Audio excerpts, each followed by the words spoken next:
We will cover aortic valve regurgitation or aortic valve insufficiency in this video. The aortic valve is one of the four valves that control blood flow through the heart. It separates the heart's main pumping chamber called the left ventricle and the body's main artery called aorta. The aortic valve has flaps, also called calves or leaflets, that open and close once during each heartbeat. Aortic regurgitation is a heart valve disease in which the aortic valve does not close tightly. Due to abnormalities of aortic valve or aorta root, valve flaps fail to completely seal the aortic orifice during diastole and thus permit backflow of blood from the aorta into the left ventricle. Aortic regurgitation is the flow of blood back into the left ventricle from the aorta during diastole. The leakage may prevent the heart from doing a good enough job of pumping blood to the rest of the body. As a result, the chamber holds more blood. This could cause it to get larger and thicker. At first, the larger left ventricle helps maintain good blood flow with more force. The left ventricle increases the force of contraction to maintain an adequate cardiac output, usually resulting in hypertrophy. The low aortic diastolic pressure results in decreased coronary artery perfusion, but eventually the heart becomes weak. Patient may feel tired and shortness of breath. Aortic valve regurgitation can develop suddenly or over many years. Aortic insufficiency is most common in men between the ages of 30 and 60. What causes aortic regurgitation? Any condition that damages the aortic valve can cause aortic regurgitation.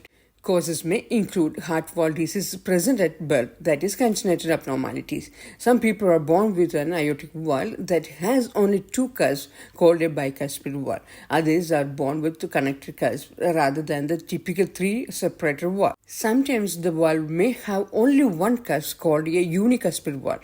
Other times, there are four cusps called a quadricuspid valve. Having a parent or sibling with a bicuspid valve raises the risk of the condition. Next cause is aortic stenosis or narrowing of the aortic valve. Calcium deposits can build up on the aortic valve as age.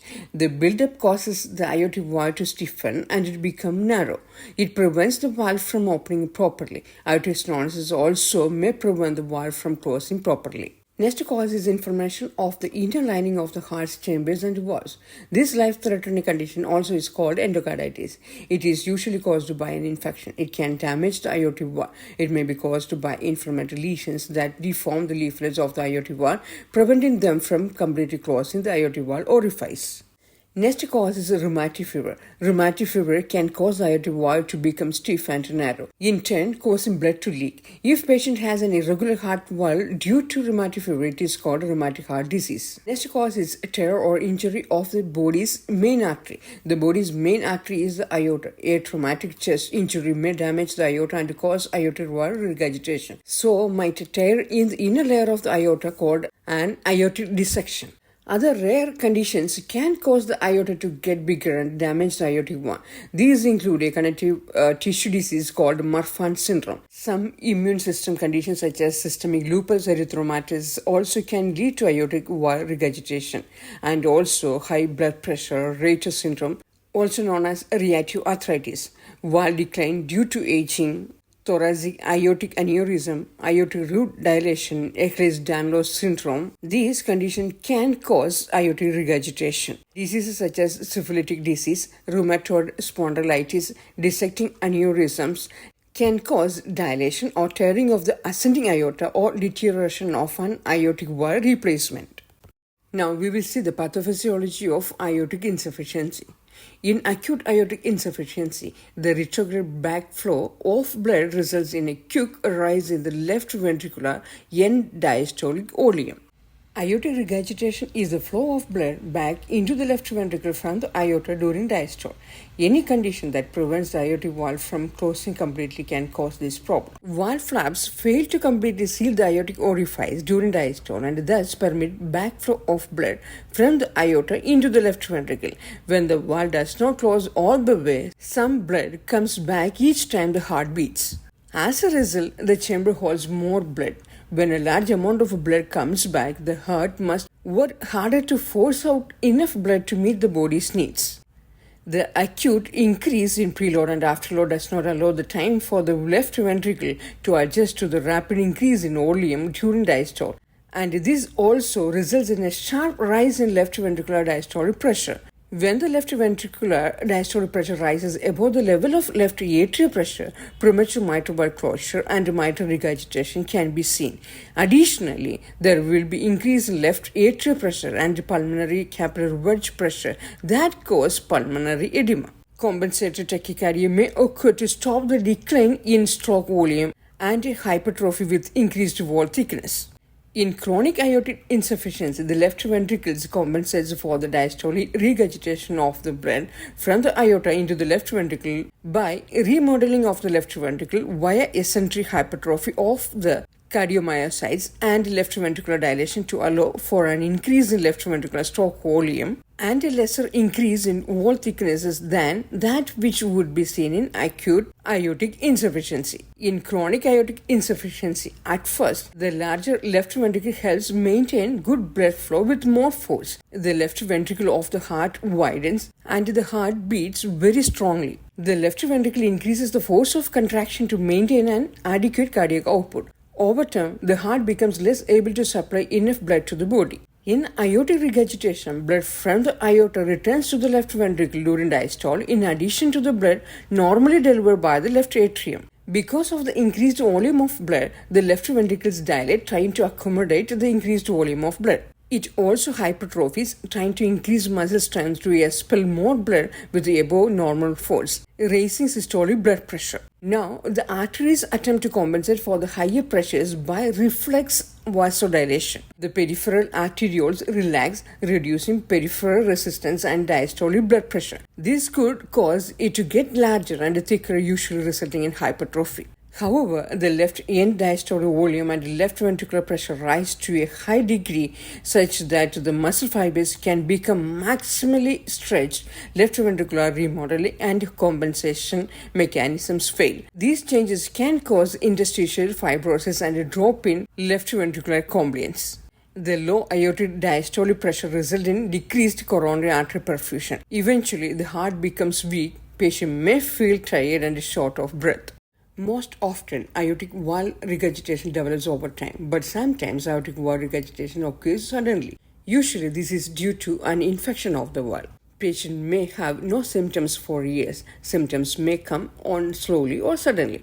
Aortic insufficiency develops without symptoms in most patients. Some patients are aware of a forceful heartbeat, especially in the head or neck. There may be marked arterial pulsations that are visible or palpable at the carotid or temporal arteries. This is a result of the increased force and volume of the blood ejected from the hypertrophied left ventricle. Sensations of a rapid fluttering heartbeat called palpitations. The patient may have uneven, rapid racing, pounding or fluttering pulse. Exertional dyspnea and fatigue may occur. Tiredness and weakness, especially when being more active than usual. Patient may wake up short of breath after falling asleep. Pain, discomfort or tightness in the chest, which often gets worse during exercise. Chest pain may be similar to angina.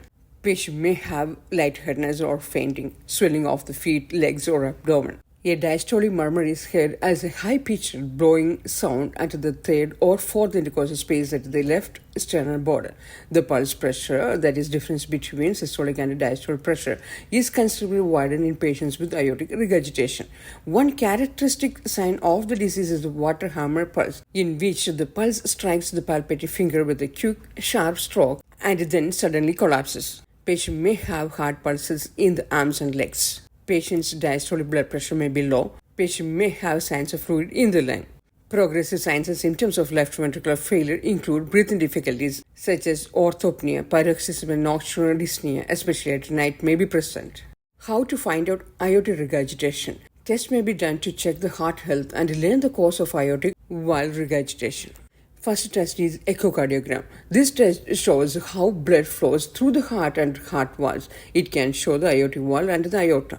An echocardiogram can tell how severe aortic regurgitation is. There are different types of echocardiogram. If a standard test doesn't provide enough information, patient may have one called a transesophageal echocardiogram. This type creates pictures of the heart from inside the body. It gives a detailed look at the aorta and aortic valve. The other echocardiogram is transthoracic echocardiogram. Next test is electrocardiogram or ECG. An ECG measures the electrical activity of the heart and it helps to assess heart rhythm. It shows how fast or how slowly the heart is beating. Next test is chest X-ray. A chest X-ray can show if the heart or aorta is enlarged. It also can help determine the conditions of the lungs. A chest X-ray may show swelling of the left lower heart chamber. Next test is cardiac CT or CT scan of the heart. This test uses a series of X-rays to make a detailed images of the heart. A CT scan also can help confirm a tear in the aorta. Next test is cardiac MRI. MRI may be advised to assess severity and heart function if echocardiogram images are not ideal.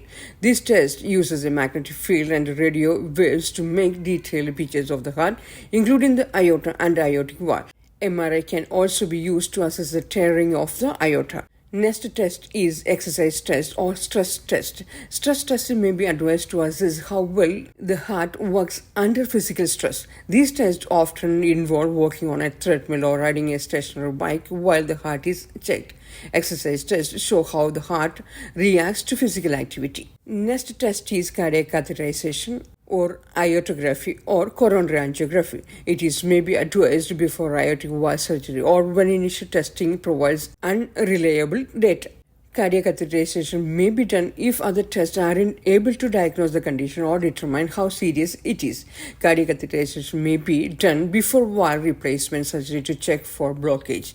In cardiac catheterization, a doctor inserts a long, thin, flexible tube called a catheter in a blood vessel, usually in the groin or wrist. It is guided to the heart. Dye flows through the catheter to the arteries in the heart. The dye helps the arteries to show up more clearly on X-ray images and video. Before the patient undergoes invasive or dental procedures, antibiotic prophylaxis is needed to prevent endocarditis. Aortic valvuloplasty or valve replacement is a treatment of choice, preferably performed before left ventricular failure. Treatment options may include medicines to lower blood pressure and help the heart relax. Hypertension can be controlled with angiotensin-converting enzyme inhibitors, angiotensin receptor blockers, or dihydropyridine calcium channel blockers. Calcium channel blockers and beta blockers to help in controlling the heart rate and blood flow. Beta blockers are recommended for managing aortic dissection, but they should be avoided in patients with severe aortic insufficiency as they can increase diastolic filling time and thereby allow for increased regurgitant blood flow. They block the compensated tachycardia that is necessary to maintain adequate cardiac output. Diuretics are given for reducing fluid retention, thus to reduce swelling. Vasodilators are given which dilate or open the blood vessels. Antiarrhythmic medicines to help maintain the heart's rhythm. Anticoagulants or blood thinners are used for prolonging the blood's clotting time if the patient is at risk of developing blood clots on the heart wall. Antibiotics should be given for treating infective endocarditis.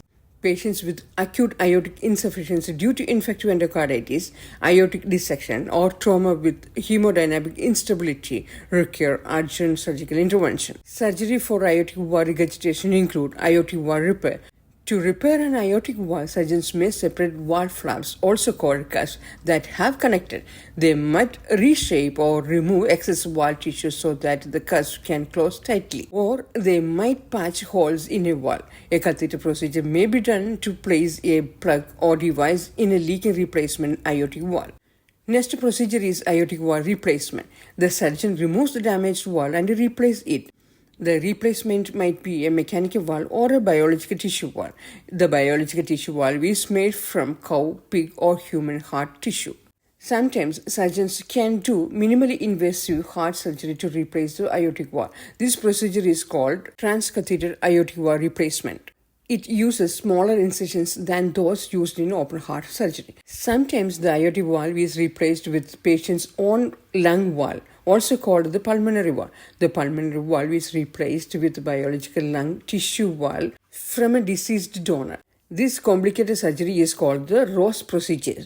Biological tissue valve break down over time. Eventually, they may need to be replaced. People with mechanical valve need blood thinners for life to prevent blood clots.